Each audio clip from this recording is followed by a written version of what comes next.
भेदभाव छोड़िए, सबको अपना मानिए। हिंदू सम्मेलन में सामाजिक एकता पर संघ प्रमुख मोहन भागवत का संदेश। रायपुर में आयोजित हिंदू सम्मेलन में आरएसएस प्रमुख मोहन भागवत ने समाज, राष्ट्र और परिवार पर महत्वपूर्ण विचार व्यक्त किए। उन्होंने कहा कि व्यक्ति का मूल्यांकन जाति, भाषा या संपत्ति से नहीं होना चाहिए और सामाजिक समरसता के लिए भेदभाव खत्म करना जरूरी है। छत्तीसगढ़ की राजधानी रायपुर में आयोजित हिंदू सम्मेलन में राष्ट्रीय स्वयंसेवक संघ आरएसएस के प्रमुख मोहन भागवत ने समाज, राष्ट्र और परिवार से जुड़े कई अहम मुद्दों पर अपने विचार रखे। उन्होंने कहा कि संघ का उदय नागपुर की एक छोटी शाखा से हुआ था, जो आज पूरे देश में फैल चुका है। मोहन भागवत ने जोर देते हुए कहा कि किसी व्यक्ति का मूल्यांकन उसकी जाति, भाषा, संपत्ति या सामाजिक स्थिति के आधार पर नहीं किया जाना चाहिए।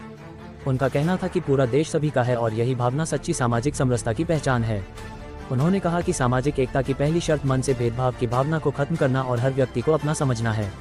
उन्होंने हिंदू समाज से अपील की कि वे आपसी समझ को बढ़ाएं, संकट के समय एक दूसरे का सहारा बने और देश के इतिहास व पूर्वजों को जानने का प्रयास करें।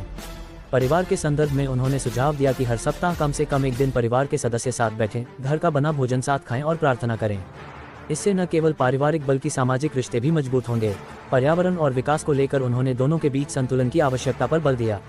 उन्होंने कहा कि विकास के लिए जंगल काटने या पर्यावरण की रक्षा के नाम पर विकास को रोकना उचित नहीं है।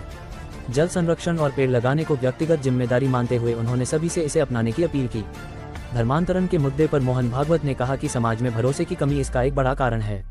यदि लोगों का जमीनी स्तर पर आपसी जुड़ाव बढ़े तो ऐसी समस्याओं का समाधान संभव है। इसके लिए सामूहिक प्रयास और सामाजिक मेलजोल आवश्यक है।